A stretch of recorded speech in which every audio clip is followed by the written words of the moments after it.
जिससे मिले हैं नसीब से आएगा पल ये फिर कहाँ मैं तो तेरे नाल ही रहना जी हर गम संग तेरे सहना जी जो जग से कहा।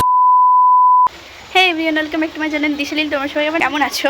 আশা করছি সবাই খুব ভালো আছো। আমি ভীষণ ভালো আছি। তো আজকে আমি একা নেই, আর নিশাও আছে। তো আমি আছি নিশাদের বাড়িতে। এখন আজকে হচ্ছে 5th সেপ্টেম্বর, তো টিচার্স ডে জানোই সবাই। তো সেই জন্য যাবো স্কুলে, স্কুল বলে বলে অভ্যাস হয়ে গেছে, কলেজে যাব। তো দেখো ওই জন্য রেডি হয়েছি, ব্ল্যাক কালার শাড়ি পরেছি। ও আমি সেম প্রায় দেখতে হবে সেমই সেজেছি। তো চলো আমরা একদম আজকে রেডি হয়ে ব্লগ স্টার্ট করলাম। তো চলো দেখা হচ্ছে পরে। আর বৃষ্টি হচ্ছে, দেখো না, সব ম্যাচড হয়ে গেল একদম। এই যে নিশুরানি, দেখো আমরা সেম ও লাল ব্লাউজ পরেছে, আমি কি ছাই কালার। হ্যাঁ, কেমন লাগছে কমেন্ট করে কিন্তু অবশ্যই জানাবে। হ্যাঁ, আমরা অটোতে বসে যাচ্ছি, আমাদের অবস্থা পুরো শেষ, শাড়ির অবস্থা পুরো শেষ। যেটা ভয় পাচ্ছিলাম সেটাই হলো। এই বৃষ্টিটা আজকেই হতে হলো, অন্যদিন হয় না, যেদিন চাই সেদিন হয় না। ঠিক আছে, অটোতে করে যাচ্ছি আমরা। এখন বেরিয়ে গেছে অনেকক্ষণই, তো ভিডিও করতে পারিনি, অনেক অসুবিধা করে বসেছিলাম। এখন এখানে লোকজন নেমে গেল, তো ফাঁকা হয়ে গেল, সেই জন্য ভিডিওটা অন করলাম আর কি। তো চলো দেখতে থাকো ব্লগটা। मिले हैं नसीब से आएगा पल ये फिर कहाँ मैं तो तेरे नाल ही रह। তো বন্ধুরা, আমার না কোনো একভাবে মানে পায়ে চোট লেগেছিল, একটু কেটে গিয়েছিল নিশার বাড়িতে থাকাকালীন। তারপরে তো আমরা যখন বেরিয়ে গেলাম প্রচণ্ড পায়ে জ্বালা করছিল, সেই জন্য দেখা একটা ওষুধের দোকানে নিশা চলে গিয়েছিল আমার জন্য ব্যান্ডেড কিনে আনতে। ব্যান্ডেডটাও নিজেই লাগিয়ে দিয়েছিল পায়ে। সো গাইজ, আমরা চলে এসেছি কলেজে, আর পুরো রুম ফাঁকা, শুধু দুটো দিদি রয়েছে আমাদের সিনিয়র, আর এই তো আমরা দুজন জুনিয়র। আর সবাই এসেছিলো, ওরা কাজ টাজ করে রেডি হতে। কেমন লাগছে? ও মাই গড, রেডি করে দে।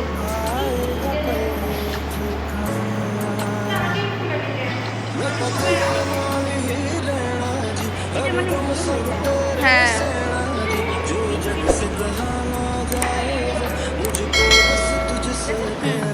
আরেকটা কথা তোমাদের জানিয়ে রাখি, এই যে ব্লগটা তোমরা দেখছো, এখন তো আপাতত ব্ল্যাক শাড়ি পরে আছে, কিছুক্ষণ পরে দেখবে যে আমরা স্কাই ব্লু রঙের একটা শাড়ি পরে আছি। তো 2 দিনের ব্লগ এটা, মানে 2 দিন আমরা টিচার্স ডে পালন করেছিলাম। তো 2 দিন মিলে ব্লগ আমি একটা দিচ্ছি, তার কারণ ব্লগগুলো একটা করে দিলে ভীষণ ছোট হয়ে যাবে, সেই জন্য আর কি। এই দেখো আমার ফুল লুক কেমন লাগছে জানিও।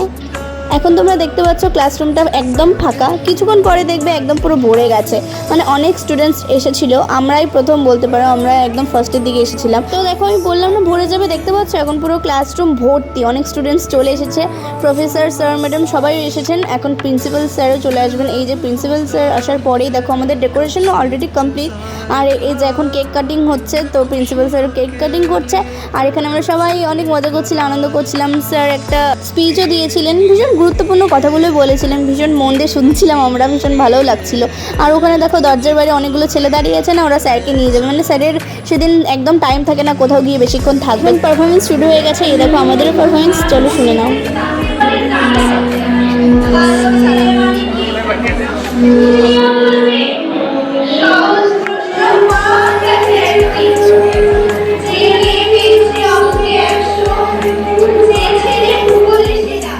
অনেকে ভাবছো যে আমরা আবৃত্তি কেন দিতে গেলাম, নাচ গান ছেড়ে নাচ গান দিলাম না। আসলে কি বলতো, আমাদের কোনো পারফরমেন্স করার কথাই ছিল না, ম্যাম জবরদস্তি করেছিল আমাদের সঙ্গে, বলেছিল তোরা নাচ কর। তো আমাদের 2 দিন আগে বলেছিল, আর 2 দিনের মধ্যে নাচ তোলা সম্ভব ছিল না, সেই জন্য আবৃত্তিই দিয়েছিলাম, আর কি করব। তারপর আর কি সবাই পারফরমেন্স দেখছিলাম, মজা করছিলাম, একটু খাওয়া দাওয়া করছিলাম। খাওয়া দাওয়া কি, যেটা খাওয়াতে দেখলে ওকে সেটাই আর কি। তারপর এখানে এই দাদাটা গান করছিল, তো আমরা সবাই অনেক মজা করছিলাম, আনন্দ করছিলাম, নাচ গান করছিলাম, ভীষণ মজা হচ্ছিল। তো এই প্রথম আমাদের কলেজের প্রোগ্রাম এটা, মানে আমাদের লাইফের কলেজের প্রোগ্রাম প্রথম এটা, কারণ কলেজে তো আমরা নতুন ভর্তি হয়েছি। তারপর তো সমস্ত প্রোগ্রাম শেষ হয়ে এখন আমরা বেরিয়ে গেছি, আর আমাদের কলেজে এখন কাজ চলছে, সেই জন্য সব ঘরটার ভাঙা দেখতেই পাচ্ছ। তো এখন কলেজ থেকে বেরিয়ে যাব, চলো বেরিয়ে গিয়ে এখন চলে এসেছি আমরা টোটো করে একটা গিফট হাউসে। তো গিফট হাউসে এসেছিলাম কেন, সেটা পরে জানতে পারবে। তো এই দেখো একটা সুন্দর পেন, কি সুন্দর, আমার খুব পছন্দ হয়েছিল। আর একটা পেন দানে নিয়েছিলাম। তো দুই স্যারের জন্য, আমাদের যে টিউশন টিচার ছিল আগে, যে আমরা 11-12 যাদের কাছে পড়তাম তাদের জন্য নিয়েছি। তারা আমাদের ইনভাইট করেছিল, যেতে বলেছিল। তো কিছু গিফট না নিয়ে গেলে কেমন হয়, সেই জন্য সেখানেই যাচ্ছি। তো এসে দেখি প্রচণ্ড ভিড়, ওই জন্য ভাবছিলাম যে একটু ফাঁকা হোক তারপর ঢুকবো, বাট ফাঁকা হচ্ছিল না। সেই জন্য আমরা স্যারদের ওপরের ঘরে চলে গিয়েছিলাম। পরে এসেই দেখো এই যে আমাদের ছুটকু পুটকুগুলো, মানে আমার এই ভাই আর একটা বোন আছে, তো ওদেরকে আমরা দিয়ে দিলাম ডেইরি মিল্ক। ওদের জন্যও নিয়ে এসেছিলাম। ওরা ছোটো ছোটো, ওদের জন্য কিছু না নিয়ে আসলে কেমন হয়। ওদেরকে আমি ভীষণ ভালোবাসি। আমি নিশা, অর্পিতা তিনজনেই। তারপর স্যারদের সঙ্গে দেখা করলাম, দেখা করে গিফট টিফট দিয়ে প্রণাম টরম করে আমরা বেরিয়ে গেলাম। স্যাররাও পোলাও দিয়েছিল, তার সাথে পনিরও ছিল। তো এখন আমাদের বাড়ি যাওয়ার পালা, তো বাড়িতে চলে যাবো। আর পুরো অবস্থা মুখে খারাপ হয়ে গেছে, সেটাই বলছিলাম এখানে। তো নিশার বাড়ি চলে এসেছে, মানে চলে গিয়েছে, আর আমি আমার বাড়িতে চলে এসেছি। 2000 years later.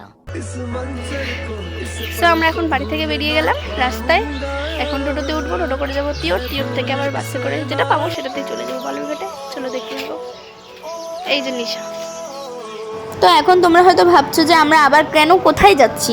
হ্যাঁ, আমরা 2 দিন সেলিব্রেশন করেছিলাম, একদিন কলেজে, তো একদিন একটু এক্সট্রাভাবে স্যার ম্যাডামদের কলেজে স্যার ম্যাডামদের নিয়ে আর কি আমরা প্রোগ্রামটা করেছিলাম। তো গিফট টিফট দিয়েছিলাম, ভীষণ মজা হয়েছিল। তো এখানে চলে এসেছি, আর সবাই দেখো কেউ শাড়ি পরে আসেনি। সবাই আমাদেরকে নিয়ে ওজন আলোচনা করছিল, এরা কেন শাড়ি পরে এসেছে, এরা কেন শাড়ি পরে এসেছে। আসলে ম্যাম নিজে আমাদেরকে বলেছিল যে তোরা নাচ করবি, সেই জন্য এই দেখো ম্যামকে একটা নাচ, ম্যাম স্যারও ছিল, 2জন স্যার ছিল আর ম্যাম ছিল, 3জন স্যার ম্যাডামদের আমাদের একটা নাচ গিফট করার আছে, সেই জন্য আর কি আমরা শাড়ি পরে এসেছি। কিন্তু অলরেডি মুখ চোখের অবস্থা প্রচণ্ড খারাপ। তোমরা ভাবছো আমরা নাচ দেখালাম না, নাচ দেখাবো, দাঁড়াও একটু ওয়েট করো। আর এই যে এখন সেলিব্রেশন হচ্ছে স্যার ম্যাডামদের, এখানে 2 স্যার আর ম্যাম দাঁড়িয়ে আছে। তো এখানে এখন সেলিব্রেশন হবে, 2 কেক আনা হয়েছিল, সবাই মিলে প্ল্যান করে এগুলো সব করা হয়েছে, ডেকোরেশন করা হয়েছে। তো তোমাদের কেমন লাগছে বলো। এই ব্লগটা বেশি বড় হয়নি, আমি জানি ভীষণ ছোট্ট, আসলে ছোট ছোট ক্লিপ নিয়েছি তো, আর ভীষণ গরম এখন বুঝতেই পারছো, ওই জন্য একদম মনে থাকে না ভিডিও করার কথা। তো যাই বলো না কেন, গরম হলেও কি ভীষণ নাচ করেছিলাম, মজা করেছিলাম, অনেক আনন্দ করেছিলাম। আর এই স্যার ম্যাডামরা আমাদের ভীষণ প্রিয় একজন, মানে প্রিয় 3জন বলা যায়, ভীষণ প্রিয় মানুষ আমাদের জন্য। আমি আর নিশা ভীষণ মানে মন থেকে ভীষণ ভালোবাসি, আর ম্যামও আমাদেরকে অনেক ভালোবাসে, আমরা অনেক রেসপেক্ট করি, আর আশা করি সারা জীবন করবো সেটাই।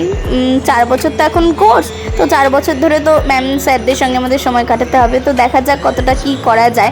আর এই যে আমাদের নাচ, এখানে নাচ তোমাদের আমি অল্প একটু দেখাচ্ছি, পরে চেষ্টা করবো পুরো নাচটা দেখানোর কোনো একটা ভিডিওতে। তারপর এই দেখো লাস্ট মোমেন্টে, এটা আমার ভীষণ ভালো ছিল, মানে ভালো ছিল বলতে কি আমার ভীষণ স্টেপটা ভালো লেগেছিলো। এটা নিশা প্ল্যান করেছিল যে এভাবে স্যার ম্যামদের হাত টেনে আমরা এভাবে বসে পড়বো, এভাবে বলবো। জাস্ট প্ল্যানটা একটু অন্যরকম হয়ে গেছিলো, মানে আমি ভয়ে ঘাবড়ে গিয়েছিলাম, সব কিছু ভুলে যাচ্ছিলাম, আমার সাথে এরকমই হয়। যাই হোক, কিন্তু স্যার ম্যাডামরা কিন্তু অনেক খুশি হয়েছিল এই জিনিসটা দেখে। তারপর তো আমি আর নিশা চলে এসেছিলাম আমার দিদুন বাড়িতে, কারণ অনেকটা রাত হয়ে গিয়েছিল, তো সেই জন্য আর বাড়িতে আসিনি। দিদুন বাড়ি যেহেতু বালুরঘাটেই, তো সেখানে চলে গিয়েছিলাম। ম্যামরা খাইয়েছিল এগ রোল, বাট আমরা নিয়েছিলাম পনির রোল, কোল্ড ড্রিঙ্কসও ছিল, সেগুলো ওখানেই আমরা খেয়ে নিয়েছি। Thanks for watching guys. তো দেখা হচ্ছে নেক্সট কোনো ব্লগে, ততক্ষণ তোমরা সবাই খুব ভালো থেকো, সুস্থ থেকো, টাটা।